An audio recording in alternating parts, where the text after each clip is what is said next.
Gisèle Pelicot. Est-il encore besoin de présenter cette femme? L'icône féministe mondiale, titré il y a quelques jours nos confrères de France Info.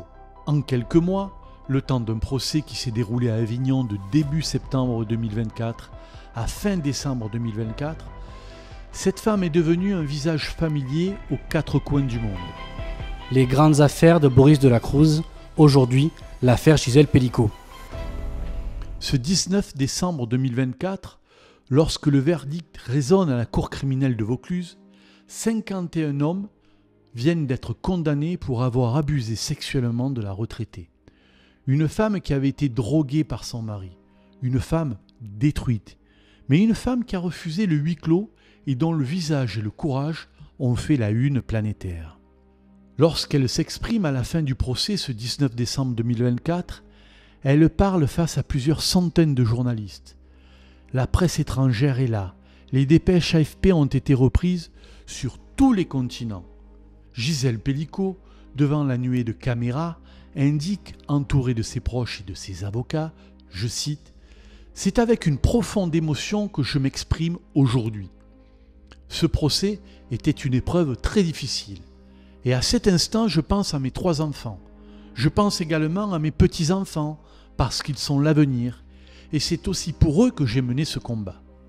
Je souhaite exprimer aussi ma gratitude la plus profonde à toutes les personnes qui m'ont soutenu. » Et elle poursuit, « Je pense aussi à toutes les autres familles touchées par ce drame.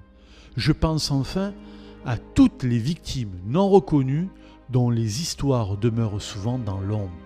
Je veux que vous sachiez que nous partageons le même combat, » poursuit-elle. J'ai voulu, en ouvrant les portes de ce procès le 2 septembre dernier, que la société puisse se saisir des débats qui s'y sont tenus. Je n'ai jamais regretté cette décision, complète-t-elle. Et c'est parce que cette victime, cette femme courageuse a permis que les débats judiciaires soient publics, que cette affaire est devenue mondiale.